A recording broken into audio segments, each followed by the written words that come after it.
What's up YouTube, it's Updated TCG here and welcome back to our TCG video on my channel. Today we're doing a tier list update with the Pokemon TCG World Championships around the corner. We actually need to be taking a look at which decks are actually great. I did some testing already, so this will be my testing combined with the results that we got from the Japan Championships. So if you guys are excited for today's upload, let me know by rocking the hell out of the like button. It helps out in many ways to support the channel and I'm forever grateful if you would do so. Also, you should know is that this tier list could also be coming in handy because the Black Bolt and White Flare mini set does come packed with some interesting cards that will shake up the meta a little bit. So it will definitely be interesting to take a look at because the new season has already started. You can start playing locals already, League Cups, League Challenges to already get some championship points. We did an in-depth video about that yesterday, but now we're going to be talking about a tier list. So let's dive into it right away with one of the #1 decks in town, Marnie's Grimmsnarl and Frozlass. I'll actually put that in tier S. I have tested around with this quite a bit and there is definitely a lot of great things about Marnie's Grimmsnarl. First of all, Spike Muff, the stadium is kind of insane. Searching out your Marnie's Pokemon instantly, we have the Frozlass with the Freezing Shout, spreading damage on everything that has ability, and note to self, everything has abilities in the Pokemon TCG these days, from Noctiles to Mew EXs to Squawk abilities to Charizards, you name it, everything has abilities, which is awesome. You also come back with a very interesting way. You can go for the Arven build with TM Evo, instantly get your Morgrims already in play, which means with one simple stadium, you can get a Marnie's Grimmsnarl the following turn, and this is one of the best decks that can abuse Monkey Dory and the Adrenabrain. Adrenabrain allows you to transfer 3 damage counters from your side of the field to the opponent, and because you have the Frozlass damaging your own Pokemon, you can instantly push out so much damage to the opponent, and it's going to be very, very good in the metagame. On top of all this, you also hit Gardevoir EX for weakness, and you can also play the slow game with adding in stuff like, for example, the Miraculous Trap card, so you can actually use the corner attack, which is kind of interesting. So this deck has everything it needs to actually win an entire tournament, so I'm putting it as a tier S deck. Another deck I'm very happily to put at a tier S is going to be Gardevoir EX. Gardevoir EX is one of those decks that never dies. We've seen it in the past with stuff like Pikarom. We've seen it in the past with stuff like Mew VMAX. This is a card that just has that powerful of an ability that it will always be at the top tables. This time around with Black Bolt and White Flare, it does gain a new card in the form of Jellicent EX, coming packed with Item Lock and Tool Lock. This is very, very good because you can actually, with TM Devo and some Monkey Dory plays, get some checkmate scenarios where you transfer damage from a Monkey Dory to the opponent, go for something like a TM Devo while the Jellicent EX is in the active position, and out of nowhere the opponent is left with without any stage 2 or any possibility to get a stage 2 into play. In a format filled with stage 2s, think about Gardevoir, Marnie's Grimmsnarl, Charizard, Dragapult. The item lock part of Gardevoir now is very, very scary, and it also packs quite a punch because you can of course accelerate energies with the Psychic Embrace. You still come back with Screamtail. If you want, you can even add in other cards. You can also go for a Mew EX, Lily's Clefairy EX still in the game, which actually help you out against stuff like Dragapult and Raging Bolt. So those two decks, I personally feel like, are going to be really popular at the World Championships just because they are having a high skill level, and that also means that Worlds, it is filled with skillful players out there, so people will gravitate towards decks that have the most options, and these are also, funny enough, the decks that come back with the most Monkey Dories. Continuing on the hype train, I'll actually put Dragapult EX in tier A. I think the straight version of Dragapult EX is one of the stronger builds, I would say, although you might think, oh, Dragapult EX has a terrible time up against Gardevoir because it does come back with Lily's Clefairy EX, but we did see in practice that sometimes Dragapult can find ways. Slowing the opponent down with Budu can be fantastic. You do have those powerful Hawlucha plays which allow you to take multiple Pokemon down all together. So Dragapult, I'll put that in A. Just for the fact that it is a little bit harder to get that Monkey Dory shenanigans going, and that's why it is for me a tier A deck. It is still a very strong deck, but I'm a bigger fan of the two above. Continuing on with tier A decks is going to be Joltik Box. Joltik Box is a very fantastic deck, and the reason why it is in tier A and not in tier S is that there's still another deck in tier A that really puts it down, and we're going to be talking about Raging Bolt in a minute, but Raging Bolt is the only thing that's keeping Joltik Box from being like the deck to beat, because Joltik Box has a lot of options, right? You of course can charge up the Pikachu, you can charge up the Iron Hands. I did play a lot with the Joltik Box already, and I can tell you that with the Brave Bengal now included in the list, having a Galvantula which is able to slap 210 damage against Pokemon that have abilities is really strong. Pheasantipity, Teal Mask EXs, Latias EXs, they're all going down to a 1 prize Pokemon, and that can really offset the price trade, which is really awesome indeed. It also makes sure you have enough attackers to last you to the game. Not a lot of other updates for the Joltik Box deck, so the only decks that currently are on the screen currently that have a little bit of an update are Gardevoir as well as Joltik Box. Joltik Box, yeah, straightforward deck, reminds me a little bit of playing Lugia, so there's that. Continuing on, we're going to be talking about Typhlosion. Typhlosion, initially I would put it like, oh, this is now a tier A deck. We get the Brave Bengal, we have the Secret Box combo, there's the Gravity Mount. Now Typhlosion is going to be so powerful, right? Well, in my testing, it didn't perform all too well. It struggles against Iron Hands with the Bravery Charms. It also struggles with the fact that if there's something prized, the deck doesn't, yeah, it doesn't feel quick enough, right? And also with a lot of Monkey Dory shenanigans going, it also feels like it has a lot of trouble with spread, and also it cannot handle any Dusknoir variant in your way. So if you do see Dusknoir, it's going to be game over. We do not have Psyduck in the current format quite yet, which is definitely devastating, as Japan already has access to Psyduck. It didn't get any great placement over in the Japan Championship, so I cannot put it higher than tier B. But the cool fact is that it does gain Brave Bengal, pushing it to higher grounds. We have Brave Bengal, Gravity Mountain. Those are actually ways to boost the damage output of the Typhlosion, and I didn't even talk about Victini. So there are ways where you can actually one-shot 2 prize Pokemon, but again, if you're something in an item lock with something like a Jellicent and some TM Devo plays, things could become very tricky indeed. So yeah, I think Typhlosion still a solid tier B deck, probably the strongest 1 prize deck that we currently have. Continuing on, we're going to be talking about a deck that has also gained some traction these last couple of days, and that's actually Miraidon with yeah, the Miraidon boost here. For me personally, I think Joltik Box outclasses the Miraidon deck. I know Miraidon gets 2 new updates in the form of the Eelektrik and Dynamotor, as well as the Zekrom EX, which has a very tremendous power level in attacks. If the opponent has taken 4 prize cards, you can swap a ridiculous 330 damage output with that card. Miraidon did lose Fluffy before, and it actually got a top 4 placement because of Jesse Parker last year at Worlds. Can we see it again this time around? I don't know. I think it's still losing stuff like the Forest Sealstone is something that put the deck together, and without Forest Sealstone, it feels like yeah, the deck is just not as consistent enough. And for me personally, you have to play with something like Carmine and Squawkabilly to just be turbo enough, establish a bunch of Electrics, and then it seems great. But yeah, I just feel like that Joltik Box is better just because of the type advantage that Joltik Box has with some grass type attackers in there, meaning that you can of course hit Marnie's Grimmsnarl and Charizard for weakness as a good bonus. So for me, it is just tier B. Continuing on, we're going to be talking about Rocket's Mewtwo. That's an easy one. Just a tier C deck. It doesn't have the power level that it needs to be great at Worlds. It also doesn't gain any great new cards. I know you can do some very cool things with the Mimikyu, the Team Rocket's Mimikyu, to copy paste Tera Pokemon their attacks. You're also sharing a similar weakness to Gardevoir, and you are just a worse Raging Bolt. Talking about Raging Bolt, I'll put that happily in tier A.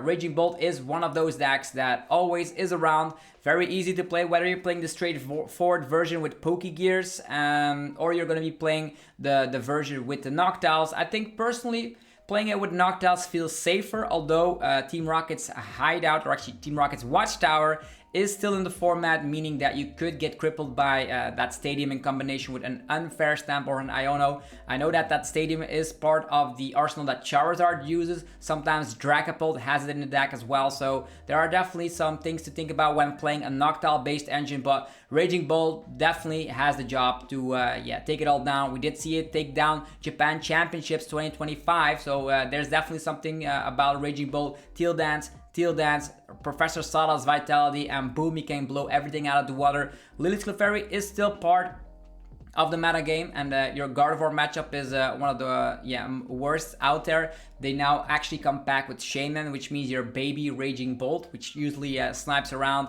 is a little bit nerfed, and I'll put it in tier 8, still strong. It's like if you want to be playing a very aggressive deck, I think Raging Bolt or Joltik Box are the better options for you. Continuing on, we're going to be talking about, let's talk about Milotic Box. I'll put that in, tier C. Yeah. The reason why I put it in tier C, this is like the wall deck, now having Crustle as well, blocking EXs from attacking them. You have the Cornerstone Ogerpon blocking yourself against Pokemon that have abilities. The Milotic blocking yourself against any Tera Pokemon. The problem is Gardevoir, and Gardevoir is able to knock this deck out of the water. Gardevoir will be popular. There's also worlds where people have alternate attackers in their deck, and I don't believe that a wall deck will win worlds. And now, Gholdengo, another tier A deck. So a lot of tier A decks, a couple of tier S decks, but Gholdengo EX actually gained a huge boost with the Black Bolt and White Flare mini set because of Genesect EX. Genesect EX allows you to get 2 Metal type evolution Pokemon instantly from the deck. This is very good news because now that means every Nazball actually is a way to search out your Gholdengo. Maybe you're pairing this up with Scizor. Scizor is a very great way to deal with stuff like a Cornerstone Ogerpon, or just have a one price Pokemon that can deal a little bit with the format as well, so you can have some offset in the price trade. So Gholdengo getting a huge boost. I think it's going to be a tier A deck. Either you're playing it with Dragapult EX or you're just playing it with some random attackers. Think about the Dunsparce EX could be something you could think about, or you can think about playing it with Scizor. The main thing is clear though, you are a little bit weaker against Gardevoir because of the Jellicent EX matchup, so think about actually adding in a lot of gust to proactively push those Jellicents to the side so you can still rely on items, because if you're item locked, Superior Energy Retrieval will not be helping you out too much. Then let's talk about the Dipplin. Dipplin is weak to spread, and that's why I'm putting it in tier C. The cool thing is that it does gain Brave Bangle, and Brave Bangle will really help out to push the Festival lead deck in general. That means that the Dipplin can now easily get the 2 shots that it wants. You also one-shot Marnie's Grimmsnarl EX quite easily, but it's still not good enough in my opinion, even with Brave Bangle. Another cool deck coming out of the woodworks is Ho-Oh Armarouge. This is already a deck by itself, playing with Luminous Energy. Now it does gain Prism Energy from the Black Bolt and White Flare mini set. And you have a lot of different attackers you can use. Think about Iron Hands, very powerful. Think about Wellspring Ogerpon. There's even some people playing Durant EX in the deck, allowing you to hit for grass weakness. So it's like a toolbox playing a lot of basic attackers. Eaton's Ho-Oh EX gets the energies into play, and Armarouge pushes them to the active position. And of course, because you do have Prism Energy, you can actually now benefit with the Ho-Oh EX quite a bit. But it's still, tier B for me. Moving forward, we're going to be talking about Ceruledge. I don't know how to feel about Ceruledge. Being in an item lock and a tool lock, is that going to be beneficial for you? If a Jellicent starts attacking, is that going to be strong enough? I don't know. I don't know how to feel about the Ceruledge. I'll give it a benefit of the doubt and put it in tier B. We did see that Ross Cotton, one of the Pokemon players that have gotten the most World Championship invites ever, has been rocking this lately, so there is definitely something about Ceruledge that we haven't seen quite yet. You can also play Revavroom to have a little bit of a draw engine, and with Air Balloon, I think that's actually not a bad idea. Air Balloon, a new tool card, pushing your retreat cost down to 2, could not only be great for Ceruledge, but you can now play maybe like the other Charcadets, which can be really helpful. But another great thing is that you can push your Revavroom out of the active position. So yeah, I think I'll put it in tier B. A lot of fire decks in tier B, it seems. Continuing on, Charizard EX. Gabriel Fernandez showed everyone that Charizard is still great, but I am very hesitant to put it higher than tier B. In my opinion, Charizard has a lot of trouble with Marnie's Grimmsnarl, and also it does seem to be having a lot of trouble with Gardevoir, even though you think Charizard hits Gardevoir for weakness. Now with Jellicent thrown up in the mix, with something like the Monkey Dory spreading damage around, and TM Devo being played in Gardevoir. Yeah, TM Devo is being played in, and Marnie's Grimmsnarl being played in Gardevoir. It doesn't spell out great news for Charizard EX, even though Charizard EX, once you get it out, does feel really powerful. I think that Charizard always has like struggles with spread mechanic decks. Think about Dragapult, Grimmsnarl, and all that. And also note to self, like if you say, oh, Miraidon is a great matchup, now they do come back with the Zekrom EX, which can finally take down the big HP Charizard. In the past, they needed a Raichu V to do it. So yeah, I'll just put it in tier B for the Pokemon TCG World Championships. Continuing on, Archaludon, the A for tier A, of course, I'll put that in tier A because I do believe that Archaludon is one of the most simplistic decks in the format, and with the Team Rocket bombs, the Venture Bombs, you're going to be pushing the damage output of the Metal Defender from 220 to 240, which can be very interesting. If you damage yourself, there's always a world where you can use the Monkey Dory. I think this is one of the decks that also comes back with a reasonable matchup up against Marnie's Grimmsnarl, because Marnie's Grimmsnarl is afraid to attack you, as you do come back with the Relicanth to push the damage instantly back to them. Archaludon, who knows? Will this be a surprise at Worlds? Will people gravitate towards more simplistic decks, or will they still play the spread or the top three? I would say Marnie's Grimmsnarl, Gardevoir, and Dragapult. I don't know. I have something about Archaludon EX. I played it at EOIC. It felt pretty strong then, but I think with the Venture Bombs, it actually has pushed itself to some higher levels. And you also should know is that Archaludon is one of those decks that can shut off its own weakness. So if you do see something like, I would say, Eaton's Typhlosion, you can shut down your own weakness because of Metal Defender. So don't forget about that aspect. And I think Archaludon, whether you're playing the Scoop Up Cyclone, maybe you're playing another Ace Pack card. I think Archaludon has 300 HP for stage 1. It's kind of huge. So if Gardevoir players are just playing a high amount of Monkey Dory and not playing any Drifloons, I think you do have a shot. Continuing on, the Tera Box Deck. Will a lot of people play Shaman? That is a question mark. I think Shaman is a staple in Marnie's Grimmsnarl and Gardevoir decks sometimes. I don't believe there's a lot of them in the Dragapult matchup decks, but I don't know how to feel about this. Jellicent is also kind of a pain because you do rely on Noctows to get stuff from the deck. I'll give it also the benefit of the doubt. I'll put it in tier B, but it has dropped down quite significantly since the introduction of Shaman. That means Wellspring Ogerpon is a little bit less good, but as you all know, specific decks out there might leave the Shaman at home. And if they do that, this can actually be a surprise as well.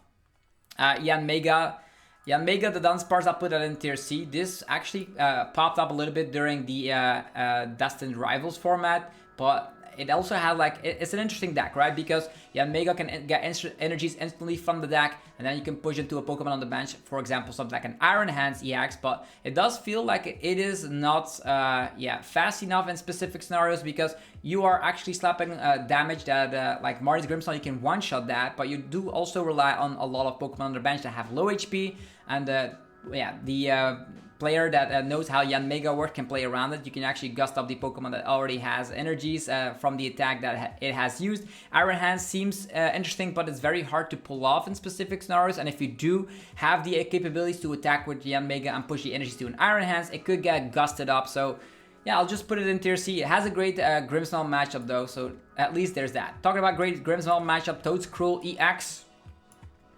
Being item blocked with Jellicent feels horrendous. I think that's something we can all agree upon. The deck did perform. It got like a top 8. It got a top 16 as well. So the deck did something in the last couple of major events. But being item blocked by a Jellicent, having no access to tool cards, no energy switches, nothing, it feels a little bit shady to me. The other thing is that I don't know how good the Gholdengo matchup is, because you do rely on a lot of two-price Pokemon. I know there's the Toedscruel, which can shut off the superior energy retrieval, so there's that. But since Gholdengo's playing so much Balsazordus these days, they can just go after that one-price Pokemon, and you do have a little bit of trouble with the resistance of a Gholdengo. Also, Raging Bolt doesn't seem like the best matchup in the world, so I'll just put it in tier C. People might surprise me with Toedscruel at Worlds, who knows. Garchomp, also put that in tier C. This is a deck that I think people like Fabian Pidgeot actually played this at a major recently. I don't know how to feel about Garchomp, to be honest. I think the 400 HP seems pretty good, but we now have Tool Scrapper in the format as well. Specific decks might actually use this.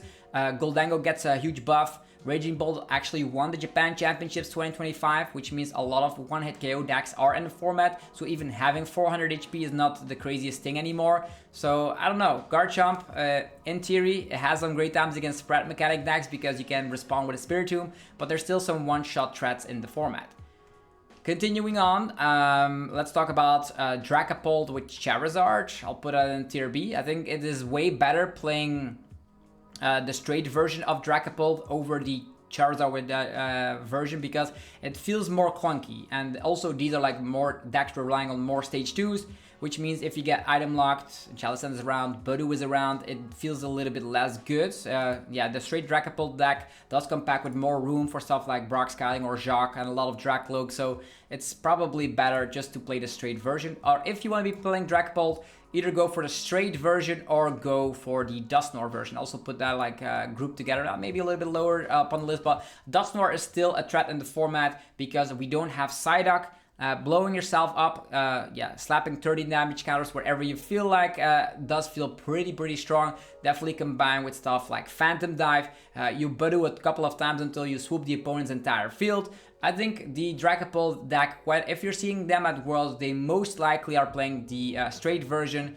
If not, I think then the Dusknoir version is going to be the most popular afterwards. So both versions have their merit to it. I think with Dusknoir you can get rid of multiple threats at once. Think about knocking out 2 gimme goals because the opponent was item locked, couldn't find anything. But the bad news is that like Gholdengo currently can now proactively slap it down a Genesect, and then you're a little bit in trouble. So there is that. Continuing on, we're going to be talking about and Zoroark EX. Also put that in, I don't know, has a great Guardy matchup. Could have a great interesting, right? Interesting indeed. I'll put it in tier C. I have not seen that much results from and Zoroark quite yet over in Japan. Also with Shaman around, their Manatan is a little bit less good. I know you hit Gardevoir for weakness, but again, there's a spread mechanic, and if Gardevoir plays it well, they can Monkey Dory and then TM Devo all your Zoroarks all together, so that's also something to be worried about. So tier C for me. Ancient Box, also a tier C deck. Even though it gained like Brave Bangle, it won't probably be enough to spread, actually to stop the spread mechanics. Think about, yeah. Also notice out that Jellicent can also make sure that the opponent cannot even equip the tool cards. Think about Ancient Booster, Energy Capsule. Think about Brave Bangle. So even though it does slap more damage, the Ancient Box deck, I think it is still not going to be good enough. Roaring Moon, I'll put it in tier B. I'm giving that the benefit of the doubt because there is a lot of situations where you can donk people, and I didn't know that like Roaring Moon did well in the last couple of, in one of the last couple of major events. You can donk people with the Petulant combo. Think about something like Marnie's Impidimp, Ralts, Dreepy. There is the Gimmighoul. There is so many Pokemon out there in the format. Charmander. Eaton's Cyndaquil, so many Pokemon that you can donk that this might be surprise of the tournament. Donking people and just going straight to day 2 with yeah, the Roaring Moon donking deck. There's the Frenzic Gouging, there is Calamity Storm, there's the Petulant donking capabilities. Also Calamity Storm not too bad up against stuff like Miraidon EX, I would say. So also with Poison Shenanigans you can also knock out stuff like Eaton's Ho-Oh EX. So there is definitely something that is calling me. When I see Roaring Moon EX and I see the donking capabilities and I look at the meta, I think it might actually be an okay play. So I put that in tier B. And then the last one is going to be the Flareon box or Sylveon whatever box, Eevee box. Put that in tier B as well. Maybe a little bit higher than the regular version because you do have access to deal with stuff like Gholdengo EX quite easily. You have the Lily's Clefairy in the deck which can deal with Dragapult. So I'll put it a little bit like this. So I think I'm very content with the tier list currently. So if you guys are of course having any disagreements about this, let me know in the comments down below. This has been a tier list for the Pokemon TCG World Championships, the Black Bolt and White Flare mini set. So if you're playing somewhere in August in a local event, this will also be very applicable to you. This is going to be yeah, one for the ages because Worlds is now more exclusive than ever before. with the top X race. I'll be at the World Championships in Anaheim. I currently don't know what to play, but if you want to be learning more about all of these decks, I did make a lot of deck profile videos on my channel already. I talked about Gardevoir with Jellicent. I talked about Gholdengo. I talked about Joltik. Talked about Raging Bolt. I already talked about the Charizard Pidgeot deck. Talked about Eaton Typhlosion. So a lot of these decks, even the Miraidon deck, the new one, already got featured in a deck profile video. So if you want to be learning more, there are of course links down below that you can check out, or just go check out the channel if you don't find them immediately. So everything about the World Championships, the preparation, everything you will see here on the channel. So hopefully you guys enjoyed the video. If you did, let me know by rocking the hell out of the like button. It helps out in many ways. If there's any deck that I personally forgot to include up on the list, let me know. There definitely could be surprises. Think about Buffleland EX with Hero Escape and Penny Looping or something with the other double Bufflelands are out, so you have very tankability. But those are like decks that are like really fringe, haven't seen any play over in Japan yet, and also are weak to one-hit KO deck. So still a lot of things to explore in this format. The mini set also does come back with the Ignition Energy, which might see some play. I did make a top 10 card video as well about the Black Bolt and White Flare mini set. So if you want to stay up to date with the Pokemon TCG, and this is your first video you're ever seeing, definitely consider subscribing. You're gonna get more Pokemon TCG uploads like this. And now some words from our sponsors which help make the daily content possible. Level up your game with TC Evolutions. Breathtaking damage counters, special condition tokens, and ability markers. Precision, style, power. Use coupon ZapdosTCG for 10% off only at TC Evolutions. Also, go check out DragonShield.com. If you're looking for sleeves, binders, or deck boxes, you can get 5% off on everything on the website, and they have a lot of different colors available, which is awesome. There's PotownStore.com for your TCG Live code card needs. Stack up on your account and get those illustration rares you've always dreamed of. 5% off using the coupon ZapdosTCG. Cardmarket.com for your European players out there. If you want to buy and sell cards to people all across Europe, you can start today, and you can use the referral name ZapdosTCG to help support the channel over on Cardmarket.com. Thank you all very much for watching. If you're going to Anaheim, I'll see you there. Definitely let's chit chat a little bit, because Worlds is the celebration of the 2025 season. It's going to be incredibly hot out there, so definitely bring some sunscreen, and yeah, it's gonna be one hell of an event. Hopefully I'll be making it to day 2, just like last year where I got 21st, which was really a dream came true. Can I beat that score? It's gonna be pretty hard because the best players from the world will be there. So let's see how we do there. Follow my socials as well, so you're staying up to date. Have yourself a fantastic rest of your day. Thanks again for watching today, and I'll see you guys tomorrow. Peace.